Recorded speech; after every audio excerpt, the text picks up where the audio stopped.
안녕하십니까. 만화공인중개사 이용훈입니다. 오늘은 부동산학개론 제23강 부동산 정책론의 세 번째 단원 주택정책 1. 도시지역 주택난 해결 2. 임대주택 정책 3. 주택 수요정책과 주택 소요정책 4. 분양가 규제와 자유화 5. 주택시장의 외과작용에 대해서 같이 공부하도록 하겠습니다.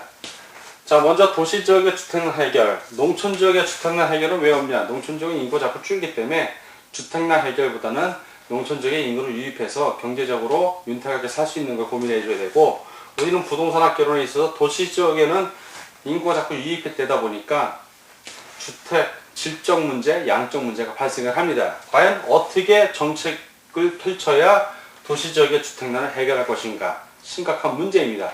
자, 이거를 정부 이관자들이나 정치를 하는 사람들은 늘 고민을 해야 되고, 부동산 전문가인 공인중개사 역시 도시지역의 주택난 해결을 위해서 원활한 중개를 하도록 노력을 해야 될 것입니다. 자, 도시지역 주택 해결을 위해서 주택정책은 우선 국민이 충분한 양적 주택을 확보하게 해줘야 되고, 질적으로 좋은 주택에 살아서 쾌적한 주택 환경을 제공해줄 의무가 있습니다. 자, 도시지역의 주택난 해결 어떤 방안이 있을까요? 자, 방안. 자, 하나씩 구체적으로 해결 방안이니까 정책을 얘기하는 겁니다. 지금 우리는 주택 정책을 배우는 거 있습니다. 첫째, 어떠한 해결 방안? 주택시장을 활성화 시켜줘야죠. 주택시장 활성화. 자, 수요와 공급을 활성화 시켜서 사람들이 보다 많이 주택을 취득할 수 있게 해줘야 됩니다. 서민들에게 도움도 줘야 되고, 자, 수요를 활성화하는 것은 간단합니다. 뭐 여러 가지 정책이 있겠지만 이자율을 낮춰주면 서민이 대출 받기가 편하니까 DTI 비율도 낮춰주고 자기자본비를 낮춰주고 그러면은 수요는 늘어납니다. 그러면 또 하나 공급도 활성화시켜야 되는데 여기서 문제가 되는 거는 공급 활성화 방안을 반드시 염두에 둬야 됩니다. 자, 공급 활성화는 조금 이따 보기로 하고 일단 주택시장을 먼저 활성화시키고 두 번째 택지를 조방적으로 쓰면 안 되고 집약적으로, 그래서 고층 아파트가 설립이 되는 겁니다. 집약적으로 활용을 해서 주택을 좀 많이 지어야겠죠. 집약적 활용. 세 번째는 임대주택을 활성화하는 겁니다. 임대주택. 보금자리 주택 요즘 하죠. 임대주택. 주변보다 좀 저렴한 가격으로 장기로 전세를 살게 해준다든가 더 낮은 가격으로 임대주택을 보급해 준다든가 이런 임대주택을 국가에서 지어서 임대해 주는 겁니다. 낮은 가격에. 자, 그리고 네 번째는 조세 정책을 통해서, 자, 서민들이 주택 사는데 세금을 낮춰준다든가 금융을 지원해 주는 겁니다. 금융 지원. 자, 이런 것들은 다 유기적으로 서로 연결이 되는데 아까 말한 주택시장 활성화의 수요에 관한 것은 말씀을 드렸고, 자, 이 주택시장 활성화 중에 주택을 공급하는 것. 자, 주택 공급. 어떻게 주택 공급을 활성화할 것인가. 주택 공급 활성화에 대해서 활성화 방안에 대해서 한번 같이 공부를 해보면 활성화. 공급을 늘려야 돼요. 첫 번째, 어떻게 늘릴 것인가. 돈이 필요하잖아. 돈을 확보해야 돼. 그래서 국민주택채권을 발행합니다. 국민주택채권. 채권이니까 돈을 땡겨 쓰는 거죠. 채권을 발행해주고 돈을 받아. 어디서 많이 낸 것 같은데. 그렇죠. 여러분들 집 사고 팔 때, 주택을 취득할 때 국민주택채권을 다 삽니다. 물론 법무사들에게 등기를 대리 업무를 시키다 보니까 법무사들이 내는 돈만 알아서 내죠. 근데 뭘 냈는지도 몰라, 서류를. 거기에 다 들어가 있어요. 국민주택채권을 주택법에 의거해서 뭐 500만 원 이상은 몇 프로, 뭐 1000만 원 이상은 몇 프로, 1억 이상은 몇 프로 있어요. 그러면 사면, 예를 들어서 500만 원어치 내가 국민주택채권을 사면 너무 돈이 많잖아. 500만 원 어떻게 말을 해, 갑자기. 이거를 바로 되팔아버려요. 이자율을 쳐갖고. 손해보고 파는 거죠. 500만 원에 사서, 한 7% 정도, 7%에서 10% 사이니까, 7%라고 치면, 5채 35만 원, 손해보고 465만 원 되파는 겁니다. 즉, 내가 35만 원에 이걸 산 거야. 500만 원짜리 채권을. 되팔았으니까. 그런 식으로 해서 주민등록 채권을 매입을 합니다. 어쨌든 국가 입장에서는 500만 원짜리 채권을 파는 거지. 예, 그런 식으로 자금을 확보하는 겁니다. 국민주택을 제공하기 위해서. 자, 두 번째. 첫 번째 국민주택 채권을 발행했고, 두 번째 정부 차입. 정부가 돈을 빌리는 거예요. 그래서 주택과 관련된 공공자금을 조성을 해요. 공공자금 조성. 세 번째는 주택청약제도. 주택청약제도를 다양화시키는 겁니다. 청약을 할 때 나 앞으로 주택, 아파트를 분양받을 거예요 하고 말로만 해서 되는 게 아니라 은행 가서 돈 집어넣어야 돼요. 그러면 그게 다 기금으로 적립이 돼. 예. 네 번째, 주택청약제도 방금 다양한다고 했고, 주택 저당 증권. 이게 아주 미국에서 난리가 나는 바람에 전 세계 지금 금융 폭탄을 맞았는데, 주택 저당 증권, 모기지, 장기 저당을 맹맹 날아다니는 모기가 아니라 주택을 저당 잡혀서 돈을 빌리는 걸 모기지라고 그래요. 모기지. MOITGAG. 트는 묵음 발음이 안 돼. 모기지. 자, 장기 저당으로 잡히는데 모기지 밴드. 내 정확하게 기억은 안 나는데 MBB로 기억을 하고 있어요. MBB. 주택 저당 증권이에요. 예. 모기지 빼기들. 즉 주택 저당에 묶여있는 뱅크, 증권. 나중에 MBB 배울 때 좀 자세히 설명하겠습니다. 자, 이런 주택 저당 증권을 발행하면 뭐가 되냐? 돈이 늘어나요. 예를 들어서 간단하게 설명을 하면 집이 있어요. 매수인이 은행에서 이 집이 2억이야. 1억밖에 없어. 그럼 1억을 빌려. 어떻게 빌린다? 은행에서 1억을 빌리는데 저당을 설정해 주죠. 저당. 한 1억 3천에 저당 30% 정도 더 여유있게 저당을 설정해 줍니다. 그럼 은행은 이 저당, 1억에 대한 이 저당을 투자자들에게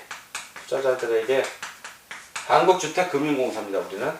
거기다가 되팔아. 이 주택저당 채권이죠. 이때 이 채권을 되팔아버려. 그러면 이 한국주택금융공사에서 그걸 증권으로 만들어서 일반 투자자들에게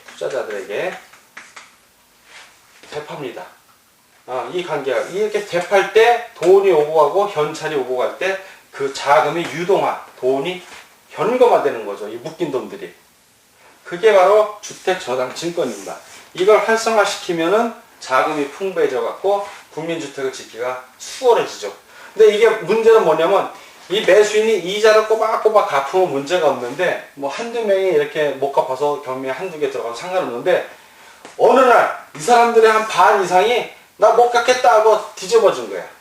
그러면 집값 2억 하던 게 1억으로 폭락을 해. 그러면 은행에서 1억을 경매에서 자기들이 빌려주는 거 회수해 가는데 이 매수인은 원래 갖고 있던 1억이 없어지는 거예요. 집값이 1억인데 자기가 1억을 빌렸어. 폭락을 하잖아. 근데 이 1억 이하로 집값이 떨어져. 은행도 손해봐. 그럼 은행도 파산하는 거예요. 그게 지금 미국에서 일어난 서브프라임 모기지 사태예요. 불량 주택저당 증권 때문에. 그러니까 은행에서 돈을 빌려줄 때 이 사람이 신용도는 어떤지 그리고 이 주택의 가치는 얼마가 있는지 다 파악해서 줘야 되는데 이 은행에서 돈 빌려준 사람들이 자기들 수수료 챙길 생각으로 불량 매수인에게도 신용이 낮은 사람에게도 함부로 돈을 대출해줬다가 파생돼서 전 세계의 경제가 휘청거리는 게 바로 서브프라임 모기지 사태라고 간단하게 생각을 하시면 됩니다. 그러나 원래 이 주택저당증권제도는 참 좋은 거예요.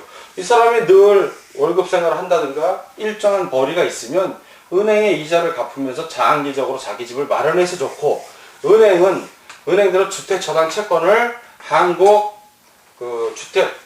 주택공사에다가 팔아갖고 돈을 회수해서 좋고 그리고 일반 투자자들은 안정된 낮은 등급의 주택저당 채권이 아니라 안정된 주택저당 채권 주택은 어디 도망가는 게 아니니까 투자를 했기 때문에 자기의 그 이익을 안정적으로 확보할 수 있어서 서로 좋은 겁니다.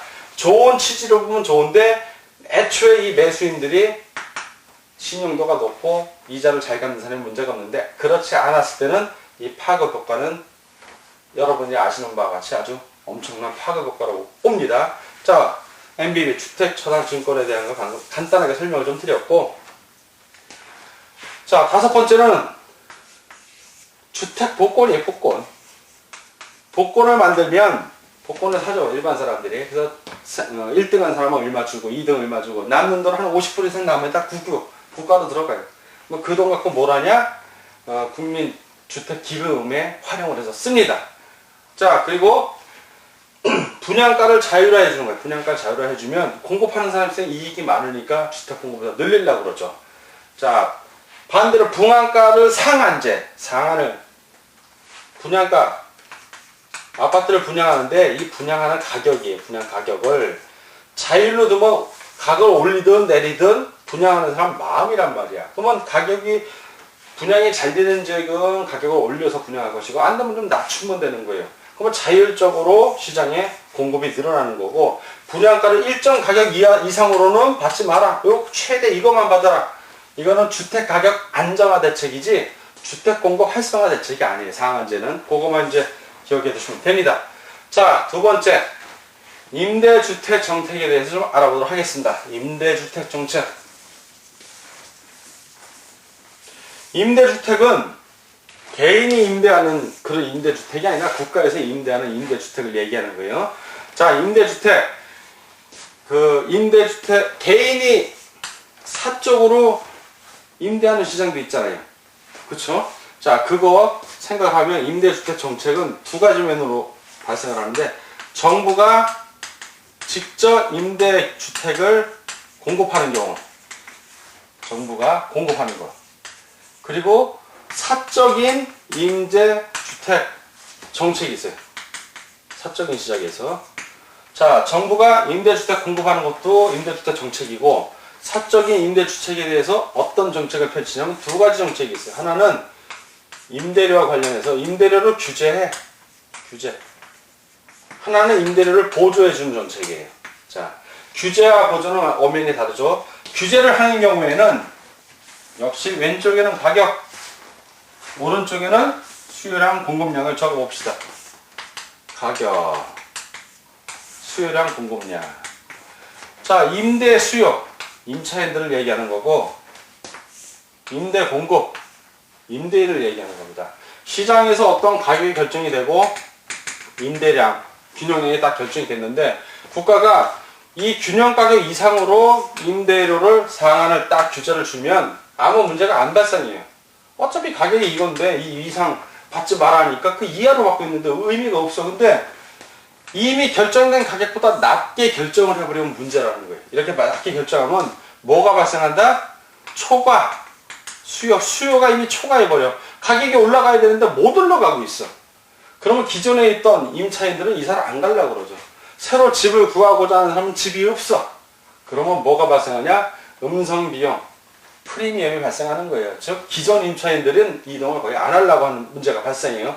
자, 그러니까 임대료 규제 정책은 문제가 있다라는 것을 인식을 하셔야 됩니다. 자, 그럼 임대료 보조하는 거는 임대료를 보조를 해. 즉 국가가 돈을 줘. 자, 똑같아요 지금. D, S 곡선이 있는데, 자, 균형 공급이 있는데, 국가가 임대료를 지불해 주니까 갑자기 소득이 는 거야, 이 사람들은. 늘었으면 수요 곡선이 늘어, 이렇게. 그러면 임대료 균형 가격이 올라가, 가격도 올라가고, 양도 늘어. 그렇잖아요. 그리고 공급자 입장에서는 생각지도 않게 가격이 갑자기 상승을 했으니까, 어휴, 돈이 되네. 공급을 확대하려고 그래. 그럼 장기적으로는 새로운 사람들이 공급 측면으로 유입이 되니까 공급 곡선 자체도 또 늘어. 그래서 올라갔다가 내려가죠. 그리고 장기적으로는 가격이 안정이 되는데 단기적으로는 가격이 올라가는 거예요. 그리고 공급자 입장에서는 이제 초과 수요가 발생했기 때문에 돈이 좀 된다 이거죠. 자, 그리고 임대 정책은 이걸로 정리를 하고 주택 수요 정책하고 주택 소요 정책에 대해서 알아보도록 하겠습니다. 주택 수요 정책은 수요자, 유효 수요라고 했어요. 지불할 수 있는 능력이 있는 사람들, 유효 수요. 그러니까 주택 수요는 시장에 맡긴다는 얘기고, 주택 소요, 수요는 디맨드, 수요, D 곡선, 우리가 이때 수요 공급 그 곡선을 얘기하고, 소요는 꼭 필요해. 왜? 가난한 사람이라도 집은 필요해. 근데 집이라 능력은 없어. 디맨드는 못해. 유효 수요는 아니야. 그래도 집은 필요해. 그럼 집을 지어줘야 되잖아요. 정부에서 꼭 필요한 만큼. 그걸 주택 소요 정책이라고 합니다. 수요 정책은 일반인들을 위한 것들이고, 이건 유효 수요가 가능한 사람, 그런 사람들, 시장 기구에 맡기는 걸 얘기하고, 주택 소요 정책은 주로 무주택 서민을 위한 거. 무주택 서민. 그래서 임대주택 정책도 만들어 놓고, 보금자리 주택도 만들어 주려고 그러고, 정부에서 장기 전세주택도 마련해 주려고 하는 게 다 주택 소요 정책하고 관련이 있습니다. 자, 이 주택 소요 정책은 공공 부분의 임대주택, 공공 부분에서 임대주택 제공을 하는 거야. 그걸 위주로 하면서 정부에서는 금융 같은 지원을 해줘요. 좀 더 장기의 저리, 이자가 낮은 상품으로 제공을 해주죠. 자, 이번에 네 번째 분양가 규제하고 자율화가 있어요. 분양가 규제 자율화. 자, 분양가 규제하고 자율화 하기 전에 먼저 주택시장 부분에 있어서 공공 부분하고 정부, 주로 정부로 생각하면 됩니다. 공기업이나 민간 부분이 있어요. 민간 부분 역할이 조금 달라요. 자, 목표 공공, 주로 정부로 생각하면 돼요. 공공 부분에서의 주택 정책이요. 주택과 관련해서 공공 부분에서 주택을 공급하는 목표는 형평성, 분배를 잘하겠다 이거야. 배분을 잘하겠다는 거고, 형평성 골고루. 그리고 민간 부분은 효율성이에요. 이익을 많이 내겠다 이거야. 효율성. 자, 목표는 다르고, 자, 과정에 있어서 민간 부분 효율성이니까 이건 주로 주택 수요 원리하고 경쟁, 공급자도 경쟁, 수요자도 경쟁, 주로 수요 원리고, 공공은 소요, 꼭 필요한 거, 반드시 필요한 거, 임대주택 같은 경우 생각하시면 됩니다. 자, 대상도 나뉘어. 주택 소유니까 이건 무주택 서민, 저소득층 또는 무주택자, 이런 사람들을 위한 것이고, 이쪽은 민간 부분이니까 수요니까 모든 계층에 다 오픈이 돼 있어요. 모든 계층. 어느 특정 계층을 위한 게 아니야. 자, 그리고 이제 형태. 어떠한 형태를 띠냐? 형태는 이쪽은 임대를 우선시해. 주로 임대. 예, 왜? 가난한 사람이 늘 가난한 건 아니거든. 일정 시간이 지나서 벌이가 되면 그 다음 단계로 올라가야 되니까 주로 임대. 분양을 하더라도 부분적으로만 분양을 해. 부분 분양이라고 그래. 부분 분양. 자, 민간 부분에서는 분양이 우선이야. 빨리 팔아서 이익을 챙겨야 되니까 현금화 시켜야죠. 분양이 우선이야. 분양 우선. 그리고 부분 임대를 거의 안 팔릴 때 부분적으로 임대를 하는 겁니다. 자, 그리고 관계. 어떠한 관계를 띠는가? 관계. 공공 부분과 민간 부분의 관계라고 볼 수도 있고, 공공 부분 내에서의 관계라고 볼 수도 있어요. 이쪽은 주로 협동 관계야. 협동. 그러면서 부분적으로 경쟁을 해. 그렇지만 이 민간 부분은 치열해. 내게 분양이 잘 되고 봐야지, 남의 거 분양되고 내 거 안 되면 이 기업은 망하기 때문에 여기 거의 경쟁 관계라고 보면 돼요. 민간 부분은 공공 부분도 아파트를 내놓고 민간 부분 내놓으면 민간은 공공 부분하고도 경쟁을 해야 돼. 공공 부분으로 다가오면 이거 망하는 거잖아. 관계가.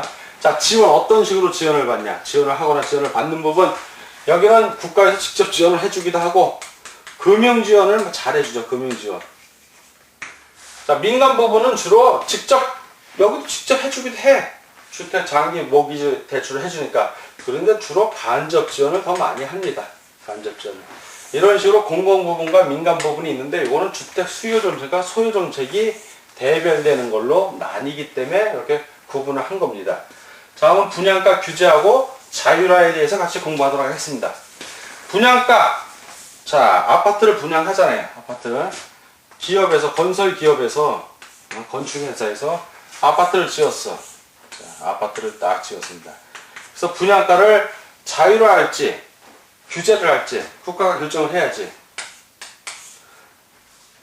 예전에 노무현 정권에서는 주로 규제를 갖고, 이명박 정권은 좀 자율화 하려고 그러는데, 다 일장일단이 있어요. 뭐가 좋다, 뭐가 나쁘다 얘기할 수 있는 부분은 아니고. 자, 분양가 규제를 보면, 여긴 자율화가 되겠죠. 자, 자율화 두 개로 대별이 되니까. 규제하는 경우에는 이제 거품 가격이 해소가 되지. 왜? 니네들 비용이 얼마인지 다 오픈해, 공개해. 그 일정 부분만 이윤을 추구해. 거품 가격이 해소가 돼. 그럼 서민들 입장에서는 가격이 다운돼 있으니까 주택 마련이 쉽다, 용이하다. 주택 마련이 용이하다, 쉽다 이 뜻입니다. 용이해집니다. 근데 단점은 이건 장점이고 단점이 있겠지. 하는 사람 입장에서는 이익이 남지 않은 조금밖에 안 나니까 안 팔려고 그러지. 공급이 감소해, 공급이. 예, 공급이 다운이 돼버려. 감소돼. 그리고 전매 차익에 의한 가격이 싸게 분양이 되니까 그걸 되팔아갖고 이익을 벌는 사람이 생기지. 투기가 발생할 소지가 있어요. 예, 근데 자이로 같은 경우는 이제 대형 위주로 공급이 돼. 자이로가 되면 왜? 분양가가 자이로됐으니까 이익이 많이 나는 대형 아파트를 팔려고 그래. 조그만 거 두세 채 파는 것보다는 큰 거 한 채 파는 게 이익이 많으니까. 자, 대형화 되는데 단점이 있겠죠. 이것도 단점이. 저소득층에게는 부담이 되는 거야, 부담. 비용이 많이 들어가니까. 그리고 공급업체가 과다 이윤을 자꾸 추구하려고 그래. 과다 이윤을 추구하려고 그래. 이건 문제가 되는 거예요, 이런 게. 자, 이렇게 분양가 규제와 자유라는 정리를 좀 하고, 다음은 주택시장의 여가작용에 대해서 배우도록 하겠습니다. 이 여가작용은 지역의 생애주기 현상에서 여러분들 기억해요. 처음에 성장을 하고, 성장기, 그 다음에 성숙을 하고, 예, 그리고 이제 쇠퇴하기 시작해서 천이기, 여가작용이 일어나는 시기에, 그리고 이제 여가작용이 다 끝나고 상승 여가를 못하고 하향 여가 했을 경우는 악화기, 슬럼화 된다고 그랬죠. 자, 요 천이기에 나타나는 현상입니다. 주택 아파트를 지었는데 시간이 오래됐어요. 이제 재건축해야 될 때야. 재건축은 미처 못하고 계속 보수공사하면서 넘어간다든가 주변에 개발 호재가 없으면 악화기로 가는 거고, 그걸 다시 허물고 싹 지어서 상위 계층들이 들어오면 상향 여가가 되는 겁니다. 이 주택시장에서 여가작용 바로 그 얘기예요. 천위기에서. 자, 여가작용 두 개가 있다고 그랬죠. 필터링이라고 표현을 하는데, 필터링 여가작용 상향여가예요. 상향여가. 즉 상위계층이 들어오는 거야. 재건축, 재개발을 해갖고 상위계층이 들어오는 거 상향여가라고 하고, 반대로 필터링 다운이 있어요. 다운. 이건 하위계층이 들어오겠네. 맞습니다. 하향여가. 하향여가라고 합니다. 상향여가는 글자 그대로 저소득층이 사용하던 주택이 고소득층이, 재건축 같은 재개발 같은 게 돼갖고 저소득층이 사용하던 게 고소득층으로 전환이 되는 거예요. 새로 지었으니까. 이런 거는 개량 비용, 고치는 비용보다 새로 지었을 때 이 가치가 상승하는 것, 가치 상승분이 훨씬 클 때, 그때 재건축 재개발을 하죠. 이럴 때는 상향여가 이루어지고, 이건 수동적 여가라고 합니다. 반대로 하향여가는 원래 고소득층이 살고 있었는데 아파트가 노후화돼서 다 떠나고 저소득층이 들어와. 그리고 재개발 재건축도 안 이루어져. 왜? 개량 고치는 비용이 워낙 많이 들어가. 개량 비용이 가치 상승보다 더 클 때, 이런 거는 그냥 저절로 이룰 때, 이건 능동적 순환이라고도 합니다. 자, 이건 상향여가, 하향여가 이렇게 정리를 하고, 일반적으로 참고적으로 경계지역이라는 게 있어요. 경계지역 뭐냐면, 여기는 저소득층이 살아, 여긴 고소득층이 살아. 저소득층하고 고소득층은 분리는데 근데 무조건 분리가 아니라 살짝 분리가 돼. 그 사이에 경계지역이라는 게 있어요. 경계지역. 이 경계지역을 두고 분리가 돼. 그래서 고소득층 지역 중에 저소득층하고 요 가까운 지역은 가격이 다운돼서 거래가 돼. 이건 할증이라고 안 하고 이때는 할인돼서 결정되고, 반대로 저소득층 지역 중에 고소득층하고 가까운 경계지역에 있는 주택들은 할증돼서 거래가 돼. 요거는. 자, 근데 이 주거 분리가 일어나는데 인접하면서 분리되는 거야. 경계지역을 중심으로 인접하면서 분리가 돼. 무조건 분리가 따로 되는 건 아니야. 왜 인접하면서 분리가 되냐? 고소득층은 또 저소득층의 서비스를 필요로 해. 파출부라든가 아니면 가사도우미라고 그러죠. 좀 가사도우미는 고소득층끼리는 안 해. 저소득층이 와줘야지. 네. 서로 필요로 하는. 그리고 저소득층은 고소득층 지역에 가서 직업 생활을 하면서 이익을 받을 수 있기 때문에 분리는 하되 인접하면서 분리되는 거예요. 주거 분리 현상이 그래서 나타나는 겁니다. 자, 경계 지역까지 했고 오늘은 주택 정책에 대한 것을 정리를 한번 해봤습니다. 도시 지역의 주택난을 어떻게 해결해야 되는지, 그리고 임대주택 정책, 임대료 보조, 그리고 임대료 규제에 대한 걸 살펴봤고, 주택 수요 정책과 주택 소요 정책을 보면서 민간 부분과 공공 부문의 역할을 좀 봤고, 분양가 규제와 자율화의 특징, 장단점을 살펴봤습니다. 그리고 마지막으로 주택시장의 여가 작용을 통해서 상향 여가와 하향 여가에 대해서 공부하였습니다. 자, 공부하느라 수고하셨습니다. 기지개 한번 하시고 힘차게 심호흡 한번 하시고 계속 공부해 주시기 바랍니다. 수고하셨습니다.